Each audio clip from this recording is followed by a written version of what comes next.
Hello everyone, I'm Keith of Keith and Kaye, my little Philipina. I had a request from my viewers who wanted to know what my military life was about, or how was my military life. So I'll tell them a little bit about it. When I went in the military, I was drafted in the military. When you're drafted, you only serve 2 years. They used to draft back in the day. And if you joined, it was 3 years. And if you joined, it was 4 years. But if you joined the Army, it was 3 years. If you joined the Marine Corps, Air Force, or Navy, it was 4 years. I got drafted in the military at about the age of 18 years old, going on 19 years old. I really didn't want to go, but my uncles and all them went, and they were telling me you should go there, get an honorable discharge, just do your 2 years and get out, right? So at that time, you had to go to the military. If you didn't go to the military, you served 2 years in jail. So you know what I chose. So anyway, I went to the military, and I flew to Fort Bliss, Texas for my reception station where you get uniform shots and take tests and all that type of thing. I went there very first time flying an airplane, which scared me half to death because it went to a rainstorm. That's another story. But anyway, we landed at Fort Bliss, Texas, and I got all my shots, and we took tests and all that stuff for about 2 weeks, called the reception station. And then we took buses to Fort Hood, Texas. And on a journey to Fort Hood, Texas, is the first time I've ever seen snow in my life. It was like a calendar picture. You see on calendars, the snow coming down, everything's white and everything, you know. But anyway, and it's my first time ever being away from home. So anyway, we came to Fort Hood, Texas. We arrived there early in the morning. It was snowing, and we're on the bus. I looked out the window, and I seen all these big, husky GIs, you know, with no coats on. They had short sleeve shirts on, like they were tough guys, you know. So I'm thinking, wow, what is this, you know? I have my big overcoat on they issued me and everything. I'm trying to keep warm. And they came on the bus and start yelling, everybody get out the bus right now, line up in formation in one long row. So we followed exactly what they did. And we were assigned a company to go to, a training company to go to. So I took that's where I was going to take my first military training. It's called our basic training, which lasts 2 months. Then we go to our AIT training, which is individual tactical training. After that is what you're going to do while you're in the service. Anyway, I took basic training, and it was kind of tough. We took part of it was in the snow, and like I said, I'd never seen snow before. I froze to death. They'll wake us up early in the morning, yelling and screaming, everybody out here bunks, get up, stand up, get in formation. And they get all in your face. Did you hear what I said, soldier? Stand up, look straight ahead, don't turn your head. Or, you know, all that type of loud hollering and yelling, which I never was used to, you know. But it's all in a part of discipline you and you know, things like that make you into a soldier. So anyway, we went to the training, getting up every morning, running 2 or 3, 4 miles, and every morning, same thing over and over again. And we had to make sure all our bunks are made the same, a certain way. Our shoes are clean, spit shine clean. Our clothes are all hung up a certain way, and everyone has to be done the same exact way, or we do it over.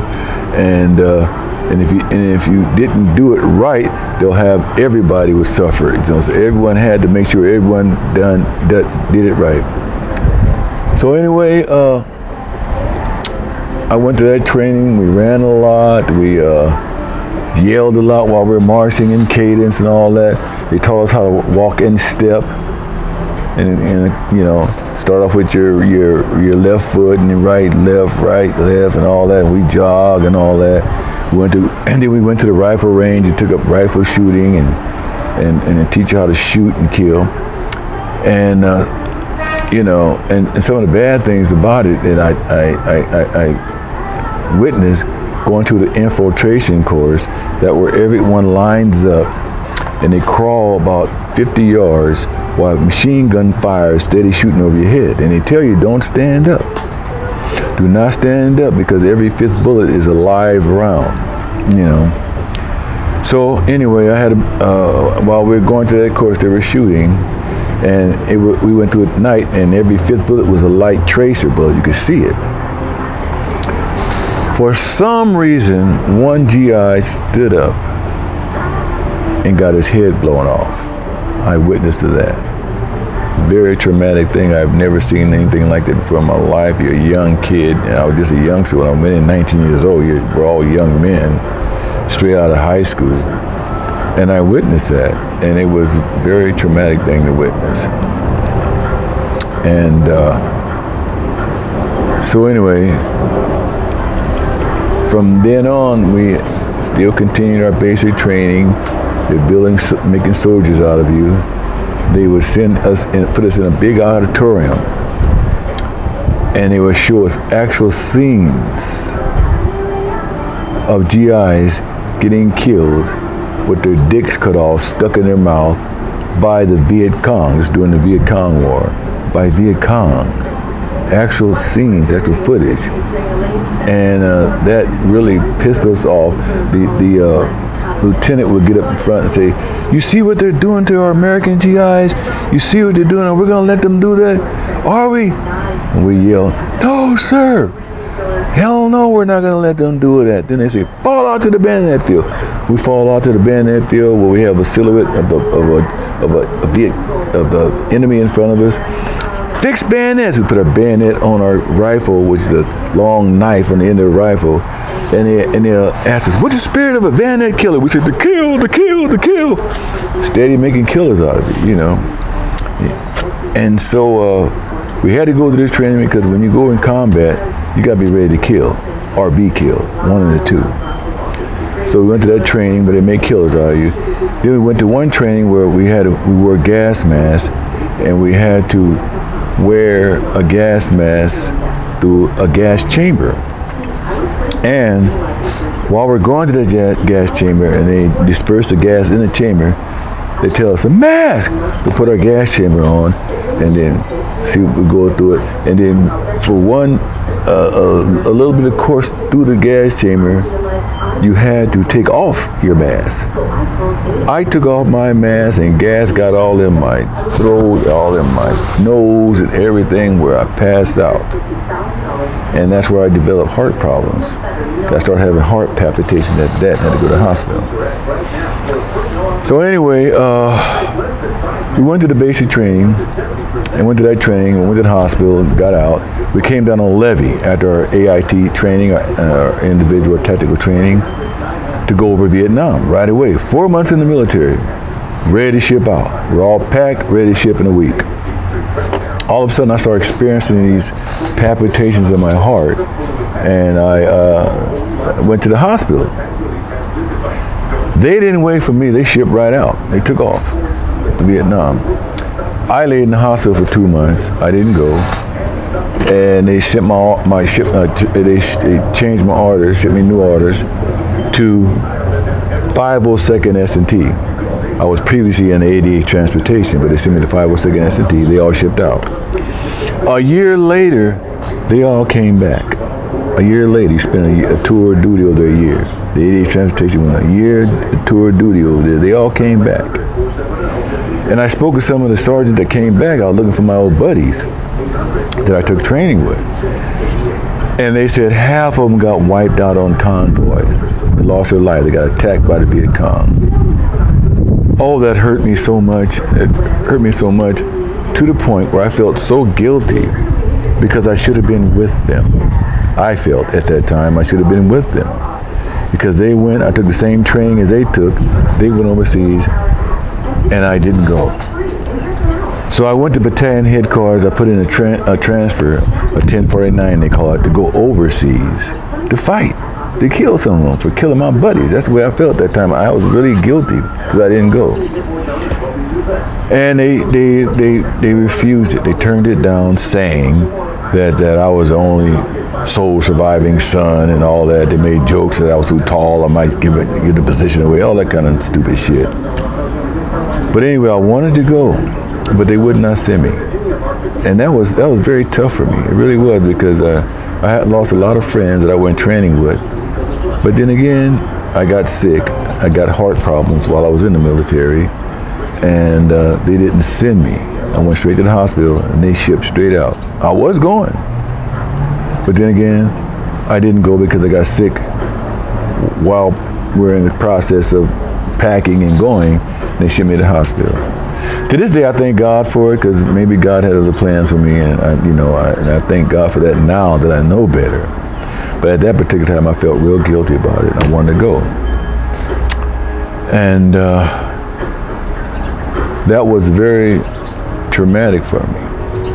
So I spent the remainder of my time in Fort Hood, Texas, just driving trucks, buses, a Sunday school bus. I drove troops to the field and back, and I drove a military taxi, where I was a taxi cab driver for the military.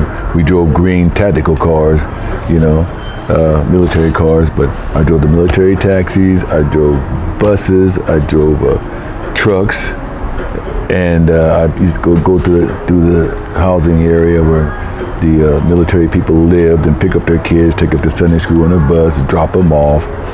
And during the weekday, when we had training, I would take troops out to the field, to the training area. All I did was just drove. And anyway, that was what I basically did in the military. I had some bad experiences. I didn't go overseas. All my buddies that went with the 88 transportation to Vietnam got attacked while they were delivering supplies up north on the Ho Chi Minh Trail, near the Ho Chi Minh Trail. And to this day, I still feel guilty about that, but I thank God for blessing me not to go, because it could have been a lot worse for me. And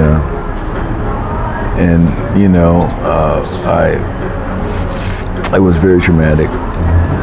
I got out the military, and it was hard for me to adjust back to a civilian life. You had to make a complete adjustment because you're so used to that military life, and it was tough.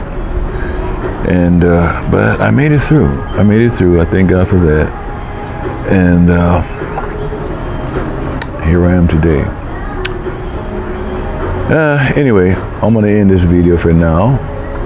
If you like this video, please subscribe below. And I appreciate it very much for all your subscriptions. And I appreciate all my viewers out there that look at these videos. I'm just starting off with this video thing. But I feel like I should, at least this is a good way, a good therapy for me to express my life, things I've been through. And I can't wait till Kaye come out there, because she's gonna have vlogs with me. But anyway, subscribe below, and I'll see you on the next video. See ya.